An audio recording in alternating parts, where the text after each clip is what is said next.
Welcome back to my channel Mohsin राउटेक। स्वागत करता हूं आपका अपने चैनल मोहसिन राउटेक। तो दोस्तों, आज की वीडियो आपके लिए बहुत ही ज़्यादा खास होने वाली है। आज की वीडियो में हम जानेंगे जो वोटर कार्ड होता है, यानी जो पहचान पत्र के नाम से भी जाना जाता है, उसको हम अपने द्वारा ही कैसे बना सकते हैं। स्टेप बाय स्टेप प्रोसेस आपको बताने वाला हूँ। बने रहिए मेरे साथ वीडियो में। अगर आप मेरे चैनल पर नए हैं तो चैनल को सब्सक्राइब कीजिए, वीडियो को लाइक और शेयर कीजिए। चलिए शुरू करते हैं आज की वीडियो। तो सबसे पहले ओपन करते हैं हम अपने मोबाइल के ब्राउज़र को और यहाँ पे टाइप करेंगे voter ID card. Voter ID card down search करने के बाद जो पहले वाली लिंक आएगी voters.eci.gov.in के नाम से जो पहली वाली वेबसाइट आएगी, उस पर हम एक बार क्लिक कर देंगे। उस पर क्लिक करने के बाद यहाँ पे इसका इंटरफेस कुछ इस तरीके से देखने को मिलेगा।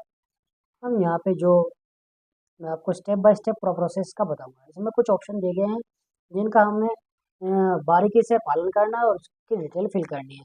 अब पहला ऑप्शन आता है सेलेक्ट स्टेट एंड डिस्ट्रिक्ट। तो हम यहाँ पे अपना सेलेक्ट डिस्ट्रिक्ट और स्टेट दोनों कर लेंगे। असेंबली जो है हम उसको सेलेक्ट कर लेंगे। फिर नेक्स्ट के ऑप्शन पर एक बार क्लिक करेंगे। नेक्स्ट के ऑप्शन पर जैसे ही क्लिक करेंगे, प्रार्थी का जो नाम है हम यहाँ पे एंटर कर देंगे। जैसे ही हम नाम एंटर करेंगे तो वो 3 भाषाओं में खुद ब खुद ट्रांजेक्शन हो जाएगा उसका। तो यहाँ पे अब उसका प्रार्थी जो भी है उसका फोटो अपलोड करेंगे। अपलोड करने के बाद नेक्स्ट के ऑप्शन पर एक बार क्लिक करेंगे। नेक्स्ट के ऑप्शन पर क्लिक करने के बाद जो इसमें डिटेल है, इसमें name and surname of relative. तो हम यहाँ पे फादर के नाम से बना रहे हैं, मतलब हम जो भी फिलहाल है सिंगल है तो इसलिए फादर के नाम से बना रहे हैं। यहाँ पे फादर का नाम, और फादर का नाम जैसे ही हम डालेंगे यहाँ पे तीनों भाषाओं में खुद ब खुद कन्वर्ट हो जाएगा। जैसे ही ये करने के बाद नेक्स्ट करेंगे। नेक्स्ट करने के बाद चौथा ऑप्शन हमारे सामने ओपन होगा जिसमें कॉन्टैक्ट डिटेल मोबाइल नंबर मांगा जाएगा। अगर हमारे पास खुद का मोबाइल नंबर है तो सेल्फ पर एक बार क्लिक करेंगे, नहीं तो रिलेटिव मेंशन अबव पर भी क्लिक करके हम मोबाइल नंबर एंटर कर सकते हैं। और ये करने के बाद नेक्स्ट के ऑप्शन पर एक बार क्लिक करेंगे। नेक्स्ट के ऑप्शन पर क्लिक करने के बाद जो पहला वाला जो अगला ऑप्शन है वो आधार डिटेल का है। आधार डिटेल में हमारा आधार नंबर डालेंगे, जो भी प्रार्थी का आधार कार्ड है उसका नंबर डालेंगे। आधार नंबर डालने के बाद नेक्स्ट पर एक बार क्लिक कर देंगे। नेक्स्ट पर क्लिक करने के बाद ये प्रार्थी का जो जेंडर है उसको सेलेक्ट करना होगा। जेंडर हम सेलेक्ट करने के बाद नेक्स्ट पर एक बार क्लिक करेंगे। नेक्स्ट पर क्लिक करने के बाद डेट ऑफ बर्थ डिटेल की ऑप्शन दिखाई देगा। इसमें जो प्रार्थी है, प्रार्थी के आधार कार्ड में जो भी डेट ऑफ बर्थ है उसको हम यहाँ पे सेलेक्ट करेंगे। यहाँ पे कुछ डॉक्यूमेंट की रिक्वायरमेंट है, जैसे कि self attested copy of Aadhaar supporting attachment. जो हमारे पास आधार कार्ड के जो डेट ऑफ बर्थ का प्रूफ है हमारे पास, वो आधार कार्ड है। तो आधार कार्ड को सिलेक्ट करेंगे। यहाँ पे आधार कार्ड का जो कॉपी है उसको अपलोड करेंगे और नेक्स्ट पर एक बार क्लिक कर देंगे। जैसे ही क्लिक करेंगे तो अगला ऑप्शन हमारे सामने ओपन होगा, प्रजेंट एड्रेस डिटेल। जो भी हमारा प्रजेंट का एड्रेस है हम उसको यहाँ पे फिल कर देंगे।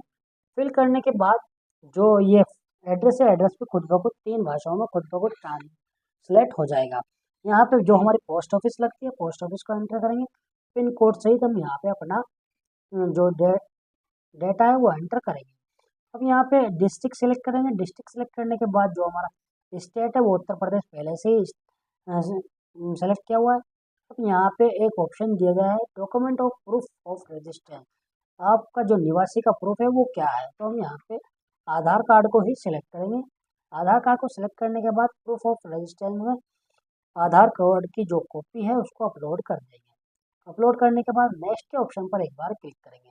जैसे ही नेक्स्ट के ऑप्शन पर एक बार क्लिक करेंगे, जो हमारा अगला ऑप्शन है उसमें कैटेगरी ऑफ डिसेबिलिटी, अगर आप दिव्यांग है या नहीं है तो हम उसको सेलेक्ट करेंगे। तो नहीं है तो उसको जो का तो हम छोड़ देंगे। छोड़ने के बाद इसको नो पर क्लिक करेंगे, अदर और नो करेंगे। इसको नो करेंगे। नो करने के बाद नेक्स्ट पर एक बार क्लिक करेंगे। जैसे ही नेक्स्ट पर क्लिक करेंगे तो ये फैमिली की डिटेल मांगेगा, जिसका पहले से ही मतलब जो वोटर कार्ड है वो बना हुआ है उसकी डिटेल मांगेगा। अब यहाँ पे हमने फैमिली मेंबर जो है उसका नाम लिख दिया है, उसका जो संबंध है हमसे वो लिख दिया है, और जो इसका TLL नंबर होता है, जो EPIC नंबर होता है वोटर कार्ड को, वो एंटर कर दिया। एंटर करने के बाद नेक्स्ट पर एक बार क्लिक कर दिया। नेक्स्ट पर क्लिक करने के बाद जो अगला ऑप्शन हमारे सामने ओपन होता है वो होता है डिक्लेरेशन। डिक्लेरेशन ओपन होने के बाद यहाँ पे हम जो भी जिस विलेज में या जिस टाउन में रहते हैं उसको एंटर करेंगे। यहाँ पे उत्तर प्रदेश सेलेक्ट करेंगे। और जो भी हमारा डिस्ट्रिक्ट है उसको सेलेक्ट करेंगे और हम इस पते पर कितने दिनों से रह रहे हैं उसको हम यहाँ पे सेलेक्ट करेंगे। सेलेक्ट करने के बाद अब नीचे को थोड़ा सा स्क्रॉल करेंगे, यहाँ पे पैलेस है, पैलेस लिखा है, पैलेस पे हम यहाँ पे जहाँ पे रह रहे हैं वो यहाँ पे एंटर करेंगे। एंटर करने के बाद जो डेट है जैसे कि आज की डेट है, रजिस्ट्रेशन की जो डेट है वो यहाँ पे ऑटोमेटिक आ जाएगी। तो उसके बाद नेक्स्ट पर एक बार क्लिक करेंगे। अब नेक्स्ट पर क्लिक करने के बाद जो अगला ऑप्शन आता है कैप्चा का आता है। अब ये जो कैप्चा है कैप्चा को हम जुगा तो यहाँ पे फिल करेंगे। कैप्चा को फिल करने के बाद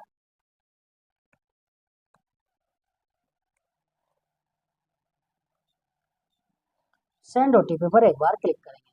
सेंड ओटीपी पर क्लिक करेंगे और जोन सा मोबाइल नंबर हमने इसमें एंटर किया है रजिस्ट्रेशन करते हुए उस नंबर पर एक ओटीपी जाएगा, ओटीपी को हम यहाँ पे एंटर करेंगे।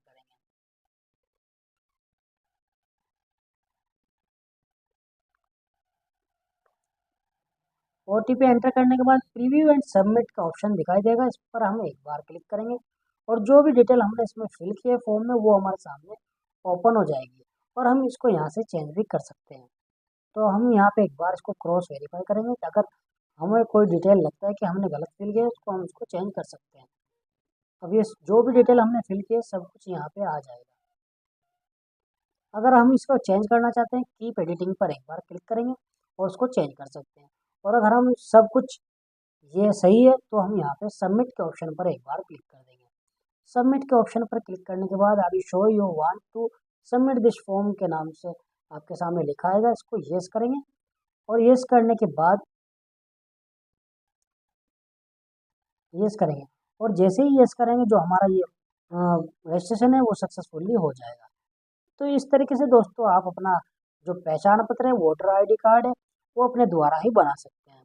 आशा करता हूँ वीडियो आपको समझ आई होगी। अगर आपको कोई भी बात समझ नहीं आई है तो कमेंट करके आप पूछ सकते हैं, मैं कमेंट को बारीकी से पढ़ता हूँ और उसका जवाब भी देता हूँ। मिलता हूँ नेक्स्ट वीडियो में, जब तक के लिए गुड बाय। तो दोस्तों कैसी लगी वीडियो कमेंट करके जरूर बताना। अगर आपको कोई पार्ट समझ नहीं आया है तो आप मुझसे कमेंट करके पूछ सकते हैं, मैं कमेंट को बारीकी से पढ़ता हूँ और उसका जवाब भी देता हूँ। मिलता हूँ नेक्स्ट वीडियो में, जब तक के लिए गुड बाय।